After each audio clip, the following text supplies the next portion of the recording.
Saludos, amigos y amigas de La Respuesta.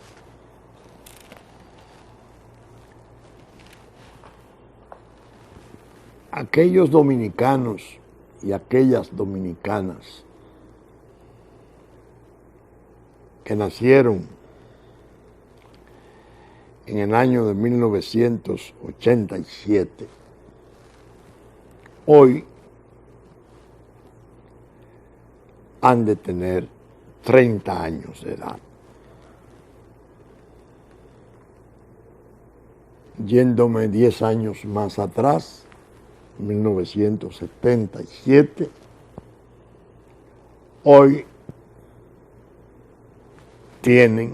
han de tener 40 años de edad.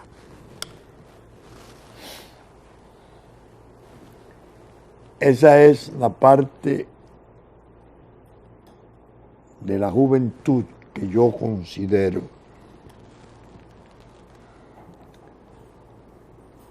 que el programa La Respuesta tiene como norte los jóvenes a que yo me refiero muchas veces. Porque ocurre que en esos años se produjeron cosas cuando no habían nacido o cuando estaban muy pequeños, muy niños. Y se presenta un alud de informaciones y de fogonazos mediáticos hoy que es más que explicable que ellos y ellas que no conocen lo que ocurriera antes confíen y lleguen a creer como verdad de apuño lo que se dice hoy. La Respuesta se ha propuesto desde hace mucho tiempo hablar para los jóvenes. Estos jóvenes, que son la inmensa mayoría del pueblo nuestro. ¿Qué ventaja le ofrece ese servicio de orientación de La Respuesta? Que pueden comprender mejor muchas cosas que ocurren en el presente. Sus razones posibles, sus desenlaces, su naturaleza, y no quedan tan desamparados en el conocimiento. Cuando le dicen, por ejemplo, esta semana ha ocurrido algo que jamás ha ocurrido en el país. Esta semana fue el escenario de algo sin precedentes. Jamás la República había tenido una experiencia como la de esta semana. Lo dicen medios de prensa, lo dicen funcionarios del Estado, con un júbilo fascinante.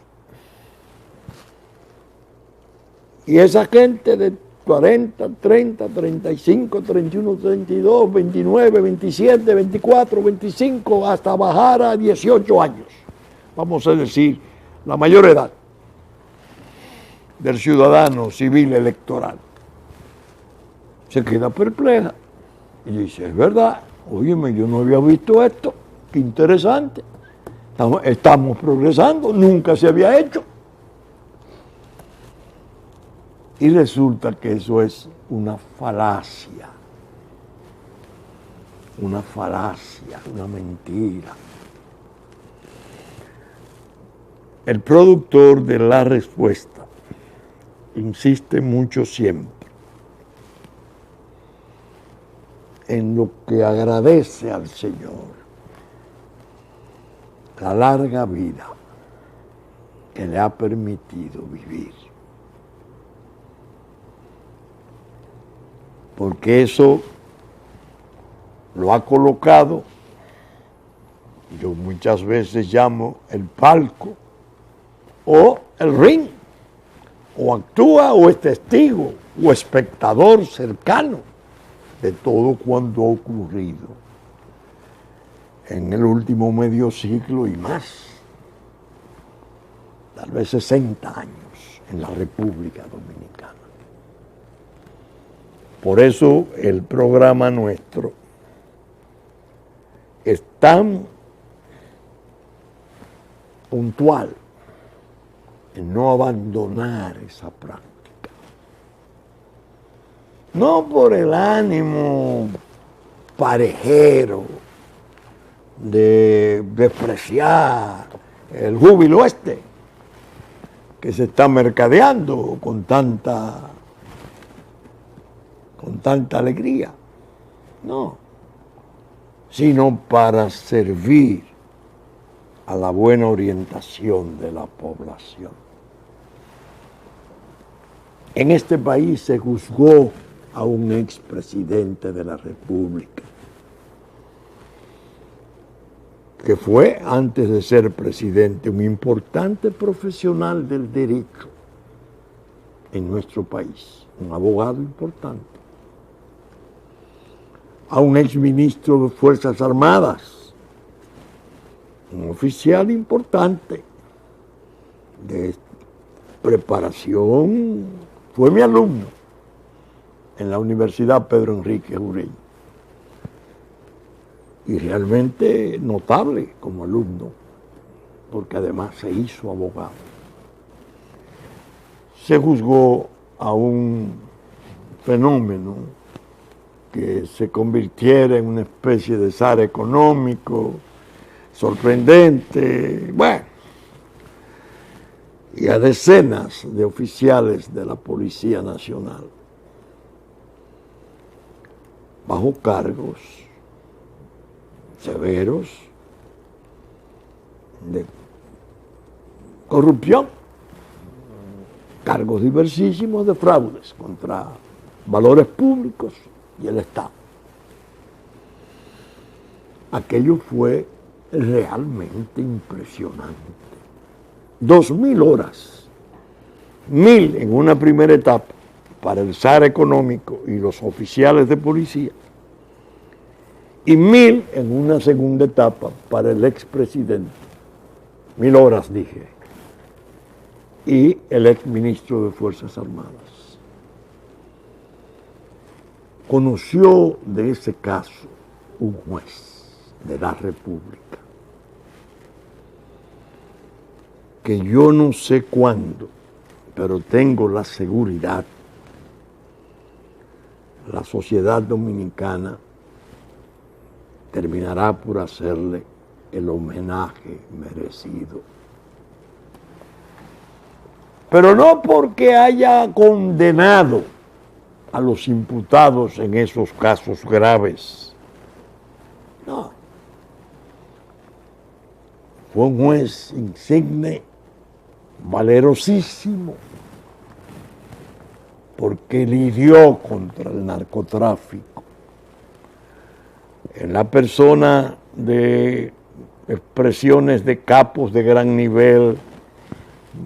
Juzgó a autores colombianos, mexicanos, en alijos importantísimos, y no se explicaba a la gente cómo aquel hombre podía conservar ese valor personal para atender esos casos, al grado de que el narcotráfico en los niveles del cartel de Cali, el propio cartel de Medellín, cuando su gente caía aquí, lo que optaba era por tratar de sobornar y de contener en los niveles de la investigación que no le llegara el caso a la séptima cámara, presidida por el extinto juez Juan María Severino Tejada. A raíz del juicio del expresidente y compartes, se hizo una campaña demoníaca para desacreditarle. para convertirlo en una especie de adefesio arbitrario, ignorante, un hombre que obedecía órdenes del poder, que no tenía en realidad esas virtudes que mucha gente comentaba a veces por lo bajo, de ser el único juez antinarco realmente invulnerable del país. Lo desacreditaron en una forma asombrosa. Ese juicio de 2000 horas, sin embargo, sirvió para que ese hombre demostrara que, siendo de extracción tan humilde, había sido trabajador del puerto en Puerto Plata, obrero, se había hecho policía, con mucho esfuerzo se inscribió en una universidad, se hizo abogado. Ese hombre le presentaron en las 2 etapas del juicio alrededor de 100 incidentes. 12 abogados de la República, algunos de ellos notables, muy notables. Y él se retiraba a deliberar y traía la respuesta a cada incidente. Para asombro de muchos, porque todo aquello estaba televisado, la satanización que se había hecho en base a la ignorancia y arbitrariedad del juez Severino quedaba desmontada, quedaba desnuda de verdad. El hombre era sencillo, era un hombre de extracción popular, un hombre de un enorme coraje moral y de una probidad que hacía horizonte. Yo fui a su mortuorio en Puerto Plata. Cuando vi su humildísimo ataúd en el medio de la pequeña sala de aquella casita donde vivía su familia, le dije a algunos amigos, ese hombre manejó expedientes de miles de millones de dólares. Helo ahí. Y me encontré con trabajadores estibadores que fueron compañeros de él en la juventud, en el muelle de Puerto Plata, que con mucha emoción me decían, él fue desde muy joven un gran hombre. Cuando trabajaba con nosotros, era una especie de líder moral de nosotros. Se produjo una sentencia severa de 20 años para los acusados fundamentales. Después hubo en los oficiales de policía condenaciones muy severas, pero no de 20 años. Se apeló, pero ya había un cambio de gobierno. Y el nuevo presidente, que ingresaba en el año 2000 al mando del poder, en una carta de 2 párrafos, dirigida a la Corte de Apelación de Santo Domingo, a través del Procurador General de la República de entonces, desistía el Estado de la persecución, porque esa persecución se había originado por motivaciones políticas, sin precedentes. A mí me había tocado participar, porque la denuncia querella, que iba en paralela y fue primera que la querella expresa de las Fuerzas Armadas, firmada por el general Antonio Inver Barrera, que era ministro de las Fuerzas Armadas. Yo que había pasado por esas audiencias tremendas de primer grado, a mí se me interrogó, hablo para los jóvenes, durante 5 días consecutivos, 9 horas cada día, sin receso, sin tomar agua, sin sentarme, sin descansar mínimamente. Los abogados de la tribuna que me interrogaban se iban a dormir siesta algunos y venían en la tarde, se turnaban en lo que parecía ser un interrogatorio de un juicio penal, pero que en el fondo resultaba una refinada y cruel práctica de tortura. El juez Severino miraba impasible la tribuna. El declarante, Vincho Castillo, no se daba por vencido. Íntimamente daba gracias a Dios porque le permitía la energía y la lucidez necesaria para responder y explicar. Y no se desmayó, que era parte de la persecución extrañísima y aberrante que al parecer se quería imponerle a ese denunciante querellante. Yo que había pasado por ahí, cuando recibí la información de esa carta desistiendo del Estado, porque eso era una cuestión política sin precedentes,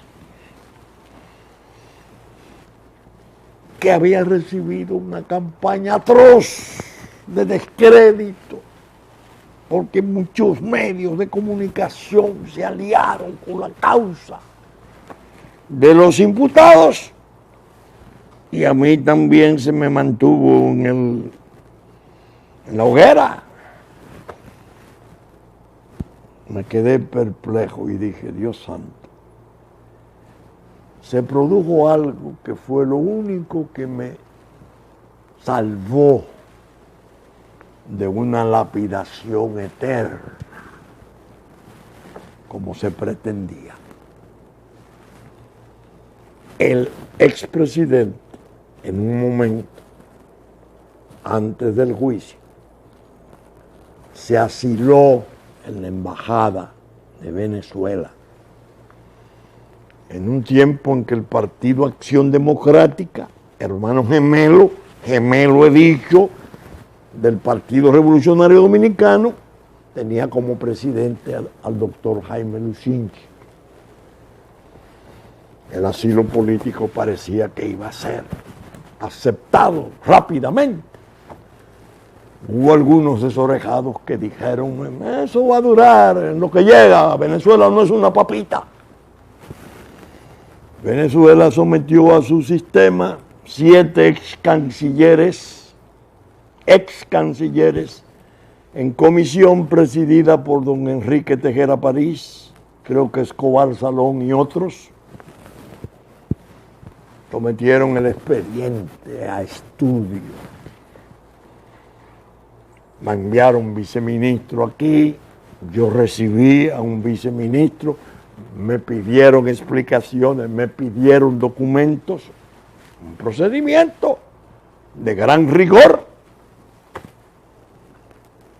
Negaron el asilo, considerando que el apercibimiento penal era de naturaleza criminal ordinaria y que no aparecían en el expediente fermentos ni componentes que le hicieran suponer a ellos que había un interés de persecución política, maliciosa, artificiosa, solapada con textos penales. Eso me salvó, porque me dio entonces la fuerza moral de decir, una corte oficiosa de ex cancilleres, juristas, muchos de ellos importantes, no admitió el asilo. Pero bien, dije al principio que hablaba para los nacidos a partir del año de 1977. Y puedo bajar aún más. 60, 70. Porque ellos o estaban muy niños o no habían nacido. Ahora ocurre que se produce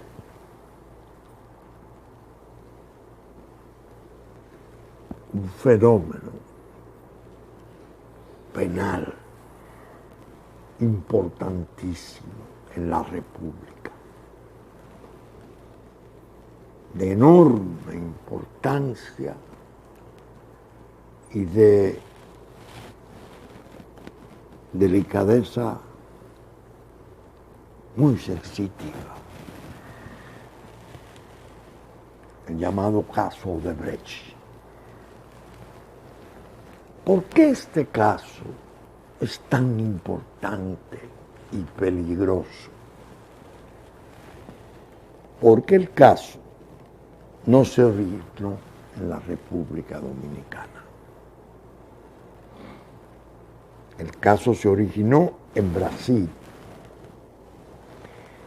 La firma constructora más importante de América Latina, un verdadero estado con una nómina de 168,000 empleados y funcionarios, estaba trabajando en el país desde el año 2002.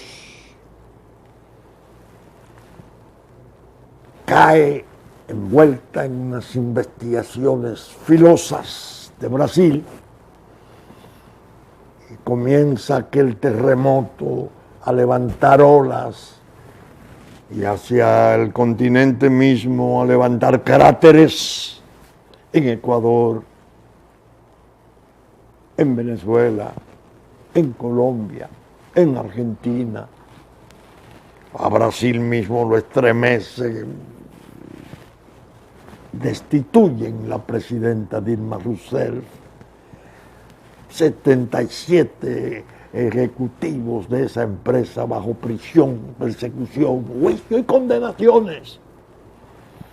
Condenaciones severas, comenzando por la de su presidente, Marcelo Odebrecht. Y el asunto sube hasta Estados Unidos y se hace transnacional, porque tenía operaciones tan importantes que hasta en África.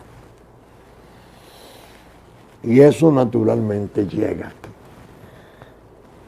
Lo que yo explicaba en el programa pasado, que en mi blog, La Pregunta, que tiene apenas 2 meses de nacido, hermanito menor de La Respuesta, que tiene 29 años, yo he estado escribiendo artículos los miércoles en La Pregunta rd.wordpress.com, entrando por Google. Los primeros fueron dedicados en el título a El testigo de la reina, explicándole al público cómo desde Brasil sujetos sometidos a imputaciones graves, algunos de ellos condenados, se habían acogido a lo que los brasileños llaman la delación premiada, que es el equivalente al testigo de la reina, que es una antigua versión inglesa, por eso se habla de la reina. En los hechos cometidos o perpetrados o planeados por muchos, uno o algunos de ellos o siente temor, o se espanta, o se arrepiente, de algún modo acusa a los demás o acusa a terceros que no están y consigue una reducción de la pena. A veces hasta que lo excluyan de juicio. Pasó a Francia, pasó a toda Europa. Hablo de siglos. El testigo de la reina. En el derecho penal francés, en el complot, el atentado contra el poder establecido, se fue muy lejos. Incluso se hacía responsable al sujeto al cual se le hiciera una proposición de un magnicidio, de atentar contra el imperio. Estamos hablando de 1810. Y la propuesta hecha, aún no aceptada, si no se revelaba, ya implicaba una condenación extrema de 30 años. Los brasileños la asumieron, delación premiada. Esos artículos que yo escribí, son 4 en total, dando las distintas modalidades de la delación premiada, que ha tenido utilidad innegable. Por ejemplo, en el campo de la lucha contra las estructuras criminales de las mafias de la droga, existe la figura del arrepentido. Se han hecho grandes progresos en base al testimonio de uno o más arrepentidos. Italia tuvo el mayor juicio de su historia, 300 acusados, fruto de las declaraciones de un arrepentido, que culminó después con el asesinato horrible del juez Falcone y del juez Borsellino. Los norteamericanos también tuvieron los Valachi, los papeles de Valachi, que sirvieron para que se descubriera la existencia de la Cosa Nostra. Pero yo en mis artículos digo, porque están todavía en el blog, que es un tipo de acusación que hay que recibir con cuidado. Que el Estado alegremente se suma a la denuncia, a la delación, porque eso le ahorra trabajo en la investigación. Entonces yo digo, fíjense, un Estado como el nuestro que tiene que las declaraciones, como norma, que las declaraciones, norma procesal ya, que las declaraciones de un coacusado contra otro no son válidas, no tienen eficacia probatoria. Sin embargo, si se produce en la fase de investigación, el Estado siente fascinación para aceptarla.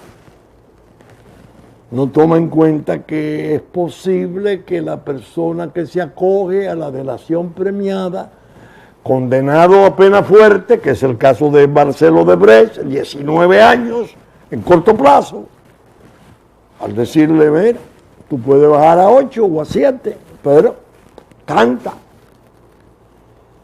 Entonces puede cantar. Y es útil, porque va a descubrir el sector privado, sector privado de gran nivel, Odebrecht, el sector privado, y coge la clase política y como en Brasil, el Congreso, 77, 80, 77 son los de Odebrecht y 80 son los legisladores comprometidos en prácticas criminales.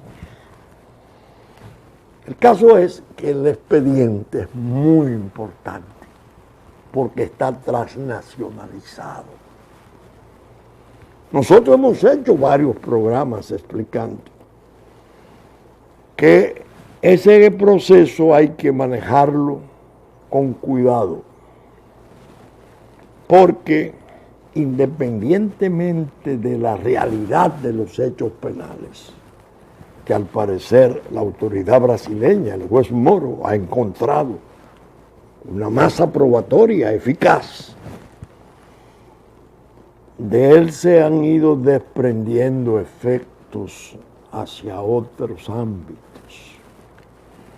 La aniquilación moral, civil, a través del castigo penal, de importantes dirigentes políticos como el expresidente Lula, la expresidenta Dilma y su partido, el Partido de los Trabajadores. Hemos hablado aquí de que Brasil pasó a ser parte de las BRIC, las economías emergentes, que Occidente, Europa, Canadá, Estados Unidos, esa junta en BRIC de China, Rusia, Sudáfrica, India, Brasil, no le resulta agradable. Y que Brasil es la pata en Latinoamérica de las BRIC. Al grado de que ellos formaron ahora un banco equivalente al Banco Mundial para prestarle a los países de América Latina y de algún modo tomar los hilos de la dependencia que están en otras manos tradicionales de Europa y Norteamérica. La dependencia de los países subdesarrollados, el caso nuestro. Ese expediente tiene naturalmente una enorme connotación por esa verdad originaria, porque viene de fuera. Eso sí se puede decir que es insólito, es único en nuestro medio, lo nunca visto. Ahora, las investigaciones de aquí se han nutrido de las investigaciones de Brasil. Ya vimos la experiencia de las listas que se pedían y las pruebas que se han estado utilizando aquí, esencialmente las básicas, son declaraciones de funcionarios de Odebrecht que operaron aquí, que están sometidos a juicio criminal en Brasil, acogido a la delación premiada. Naturalmente, hay un sinnúmero de elementos documentales, como los giros y transferencias de sumas importantes a bancos, un banco de Antigua, a un señor que está preso, que era como el representante para el lobby, para gestionar contratos, para gestionar aprobaciones, se sobreentiende, para sobornar al funcionariado, cuya opinión resultaba indispensable para darle curso y cuerpo a los proyectos. Entonces, se arma una especie de juicio sobre coerción. El juez de hoy es un juez joven. No sé cuántos años tendría cuando la experiencia que conté al principio del juez Severino, ni cuál era su grado de escolaridad entonces. Muy preparado y muy bien reputado. Se televisa también la experiencia y la gente está contenta y al mismo tiempo insatisfecha. Uno porque entienden que han enviado a prisión, con motivo de la aplicación de las medidas de coerción, solo a algunos, pero que no están todos, porque el propio sometimiento se encargó, la mano de Dios según explicaba, de insertar la cuestión de Catalina. Y la gente se pregunta, bueno, pero ¿y dónde están los presos de Catalina? Catalina es la que recibe quizás el peso mayor, porque en el 14, 15 y 13 fue cuando se produjeron los envíos de sumas mayores de 81 millones de dólares, no los 81, de 59 millones de dólares en esos 2 años, que en relación a 81 se sobreentiende que 2 años recibieron más fondos que los 15 años precedentes, los 14 años precedentes, por la naturaleza de la obra. ¿Cuál es otro rasgo especialísimo del expediente? Que hay fiscales norteamericanos participando en una investigación desde hace 2 o más años, 3 años tal vez, con motivo de quejas que plantearan en Estados Unidos, que planteara una compañía norteamericana que había sido excluida o que había perdido, desechada en la licitación, al igual que una china. Pero la norteamericana se quejó a su autoridad, se abrieron investigaciones sobre prácticas corruptas en el extranjero de algunas de sus compañías porque se acusa a AES de conspiración junto con una nacional que cotiza en bolsa, que es Egejaina, como que se habían confabulado y habían conspirado para evitar que ellos pudieran participar y competir. Y se viene entonces a revelar que la duplicación propiamente del precio de Catalina ha sido objeto de investigación. Como ustedes advertirán, el expediente es complejísimo y realmente insólito. Hay que reconocerlo. Eso sí es lo que nunca se ha visto. Y eso es lo que quizás lo haga más peligroso. ¿Por qué? Porque yo he sostenido tanto en la respuesta como en la pregunta, especialmente en los últimos 4 artículos, marejadas en el Caribe, terremoto en Brasil, que debajo de ese expediente hay fines verdaderamente inconfesables, que hay el propósito esencial en Brasil de bloquear la posibilidad de que Lula da Silva vuelva a poder en las elecciones del 18. Cité aquí una entrevista a Frei Beto que decía: él no será presidente de Brasil si lo encarcelan o lo matan.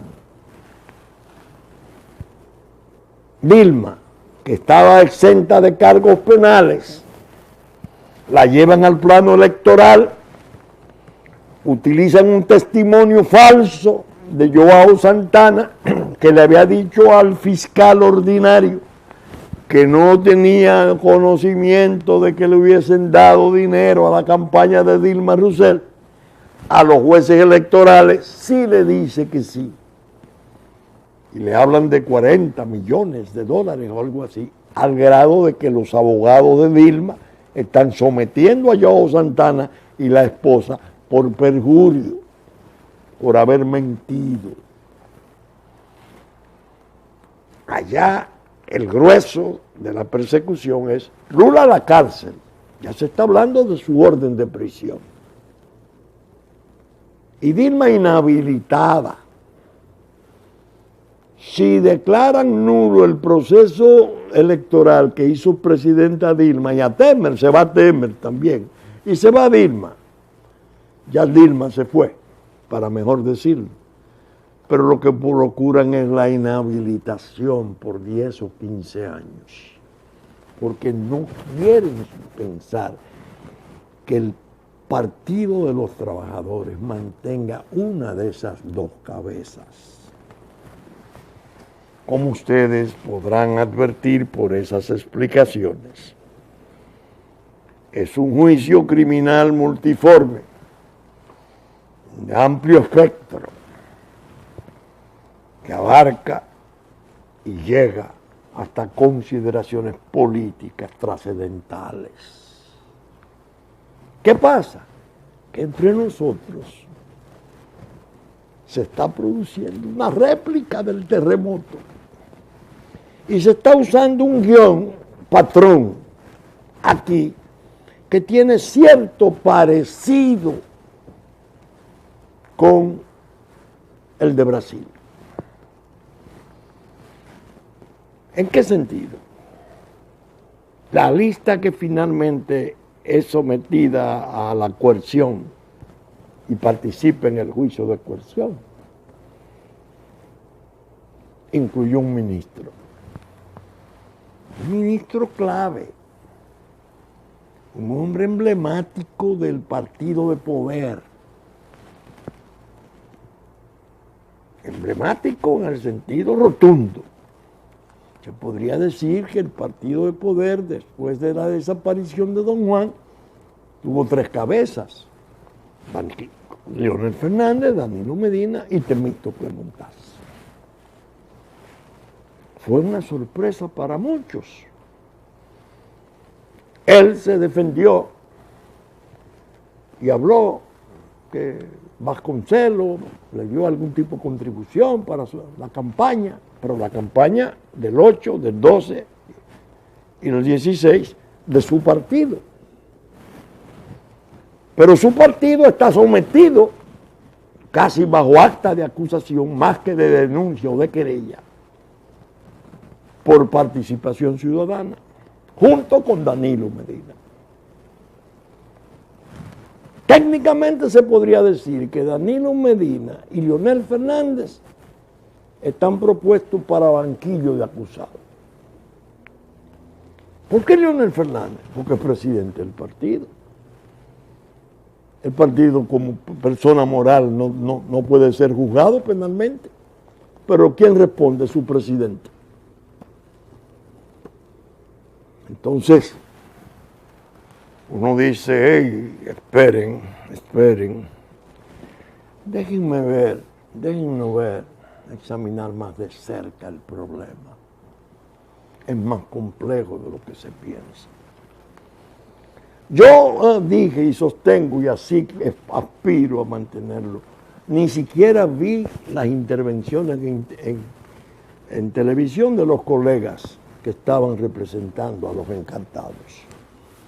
Dije, no quiero apasionarme, no quiero participar en el debate, en definitiva que me cuenten. Oigo, pero no para condicionar mis convicciones. Me llamaron, claro está, la atención algunas cosas, 2 que hoy quiero destacar o repetir. Hay un señor Rodríguez que yo no conozco, nunca he conversado con él, no sé quién es, lo he visto en el periódico y fue un funcionario importante del gobierno de Hipólito Mejía, en INAPA.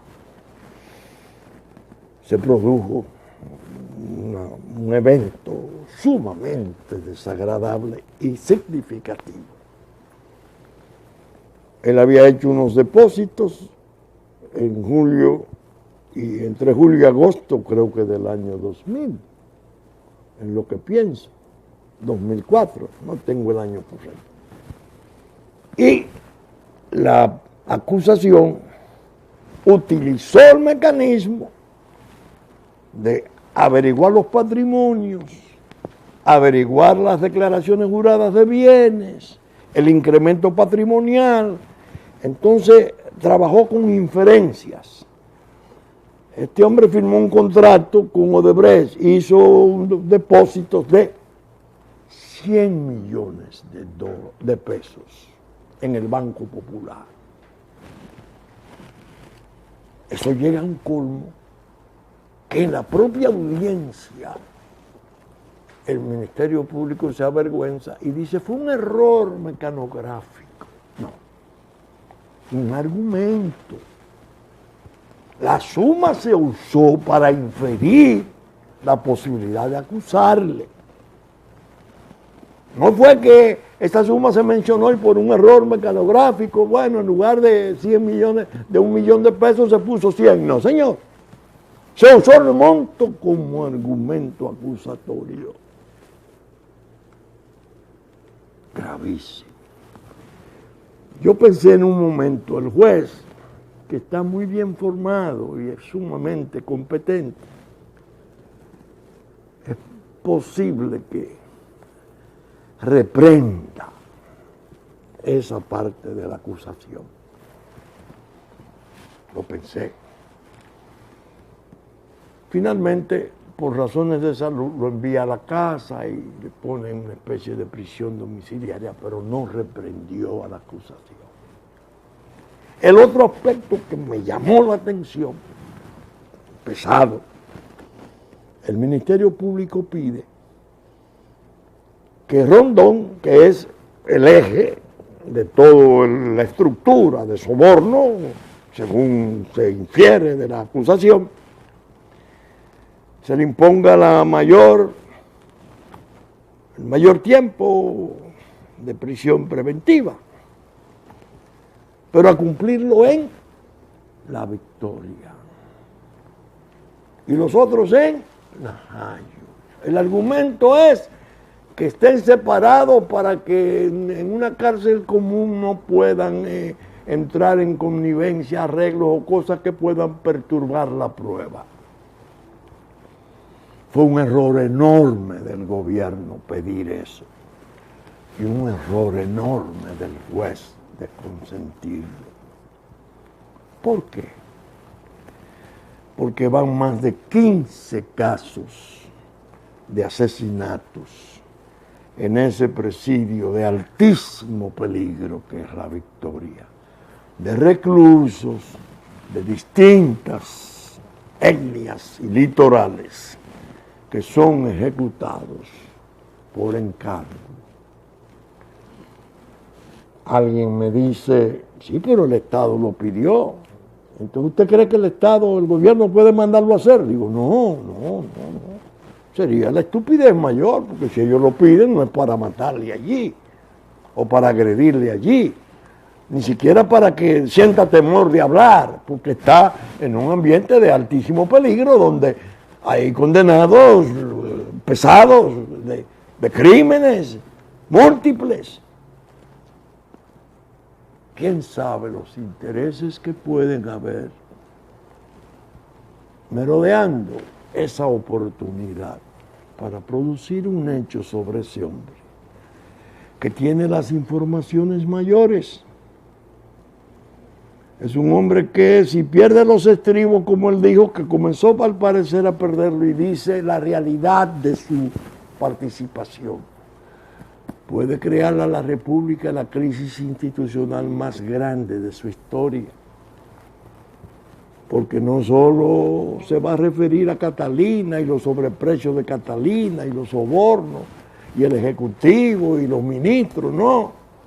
Se va a referir al Congreso y a la modificación criminal de la Constitución que entonces resultaría de un testimonio de soborno a los fines de esa modificación. Peligrosísimo. Digo muchas veces, la estabilidad del gobierno y en gran modo la estabilidad de la paz de la República duerme en dos celdas. Y voy más lejos. Y en una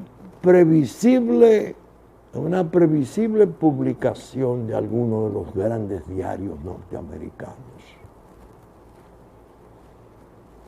al Post o al Time, que son los que voy a tomar, no ir a Los Ángeles ni al Chicago Tribune y esas cosas.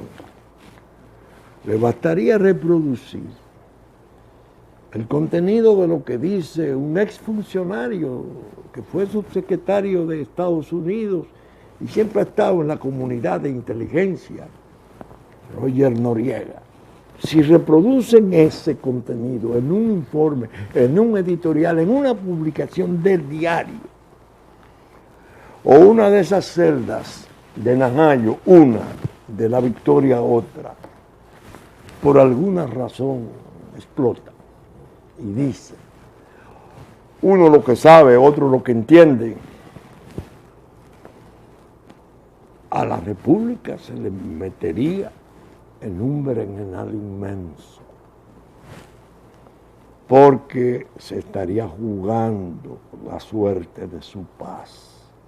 Hay mucha gente atizando primaveras. Hay mucha gente que entiende que si eso se produjere de algún modo, entonces aumentarían las posibilidades de arrojar al presidente de la República en base al puño de la calle. Ajá, ¿y qué más? ¿Y qué viene luego? Y el vacío, y el desorden, y todas las aberraciones que han estado pendientes de consumarse y de terminar tareas emprendidas contra la propia supervivencia de la República. Esos siniestros sujetos que están ahí, injertos muchos de ellos en el gobierno, que han manejado con enorme perfidia la traición, son los que pueden eventualmente hacer un uso oprobioso de turbaciones de esa naturaleza. Por eso digo, este juicio de ahora, yo le admito la importancia, el carácter de inusitado, de insólito, de lo que nunca se había visto por esas complejidades. Pero el juicio en sí, en muy buenas manos está. El juez joven, yo entiendo que es un juez cabal, que puede ser como juez en el proceso de juicio preliminar de méritos, puede ser importantísimo su presencia y participación. Como no fuera la de aquel insigne juez desaparecido, que al terminar en sus funciones en enorme pobreza, la justicia nueva que venía, muchos de los jueces de la nueva Suprema Corte de Justicia que se establecía entonces habían estado en la tribuna del expresidente juzgado y le otorgaron una pensión de 10,000 pesos como justo castigo y respuesta por lo que había hecho juzgando 2,000 horas a gente de mucha importancia del país. De manera que vamos a proseguir viendo esto. Saben ustedes que estamos saliendo por Supercanal 33, 3 del cable, en nuestra versión central, que ya nos anticipó Cinevisión, Canal 19, 6 de la mañana de sábado. Que asimismo Musavisión, TV3, TV Plata de Puerto Plata, de 10 de la mañana a 12 del mediodía, en sus espacios respectivos, de sábado. Que asimismo Telefuturo, a las 8 de la mañana, después de la misa de San Antonio de Padua, Canal 23, Teleimpacto, Canal 22, 52 Arte, al mediodía a las 9 de la noche de domingo, TNI, 7 de la noche de domingo, Canal 51, Telenor San Francisco de Macorís, mediodía del domingo, 6 de la tarde de domingo, Diario Horizonte de New York, Diario Digital Dominicano, la radiodifusión a cargo de Radio Real de la Vega, Hit 92 a las 9 de la mañana de domingo, y los canales amigos de Constanza, Sabaneta, Montecristi, Higüey y Romana, que retransmiten nuestros contenidos en los momentos pertinentes. Con la gracia de Dios esperamos estar con ustedes el próximo domingo, fin de semana, en una nueva respuesta. Muchas gracias y hasta entonces.